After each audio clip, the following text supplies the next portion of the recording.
இயேசு உங்களை நேசிக்கிறார். இந்த நாள் வேதாகம தியானத்திற்கு உங்களை அன்புடன் அழைக்கிறேன். உன் தேவன் ராஜரீகம் பண்ணுகிறார் என்று சீயோனுக்கு சொல்லுகிற சுவிசேஷகனுடைய பாதங்கள் மலைகளின் மேல் எவ்வளவு அழகாயிருக்கின்றன.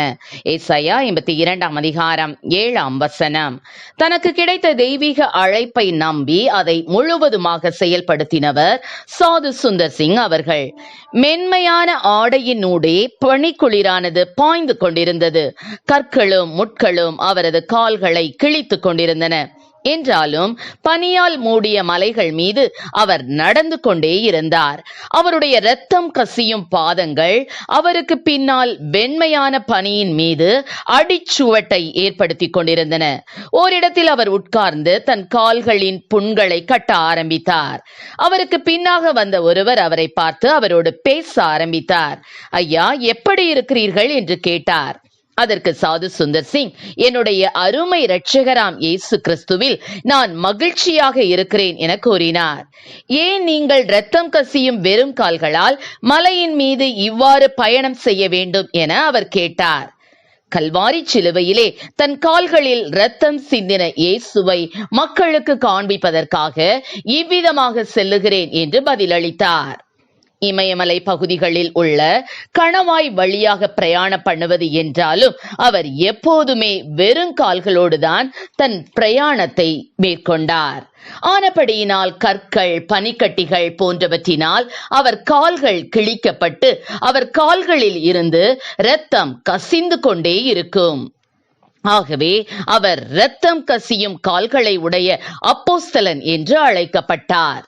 இயேசு கிறிஸ்துவின் நற்செய்தியை பஞ்சாப், காஷ்மீர், ஆப்கானிஸ்தான், நேபாளம், திபெத் ஆகிய நாடுகளுக்கு மலைகள், காடுகள் வழியாக தன்னந்தனியாக பிரயாணம் செய்து அறிவித்தார். பல வேளைகளில் பகை, எதிர்ப்பு இவற்றையும் கூட சந்திப்பது உண்டு. பசியோடு விரட்டப்பட்ட நிலையில் அவர் காடுகளுக்கு உள்ளாக சென்று அங்கே தங்குவது உண்டு.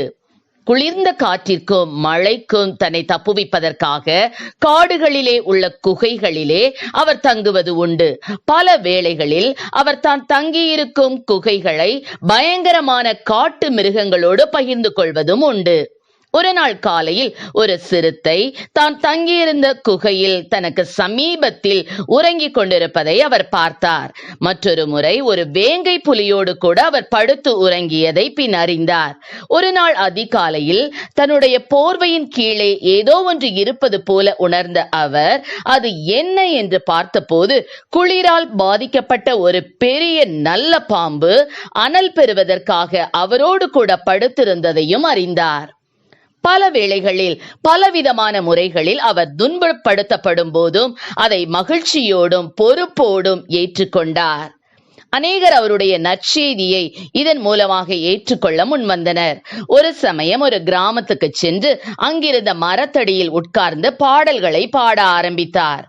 அதிசீக்கிரத்தில் ஒரு பெரிய கூட்டம் கூடிவிட்டது. ஆனால் அவர் இயேசு கிறிஸ்துவை பற்றி அங்கு பேசுவதை கேட்டவுடனே அந்த கூட்டம் அவர் மேல் கோபம் கொண்டது. அக்கூட்டத்தில் கிருபராம் என்ற ஒருவன் மிகவும் மூர்க்கம் கொண்டு சாதுவை பலமாக தாக்கினபடியால் அவர் உட்கார்ந்திருந்த இடத்திலிருந்து கீழே விழுந்தார். அவர் கைகளும் முகமும் கன்னங்களும் கீழே கிடந்த பாறைகளினால் காயப்பட்டு இரத்தம் கசிய ஆரம்பித்தது. என்றாலும் மிகவும் சாந்தமாக அவர் எழுந்து அந்த மக்களின் மன்னிப்பிற்காக ஜெபம் செய்துவிட்டு மறுபடியும் ஆண்டவரின் அன்பை பற்றி கூற ஆரம்பித்தார். இவரது சாந்தம் கிருபராம் என்பவனை ஆழமாக தொட்டது.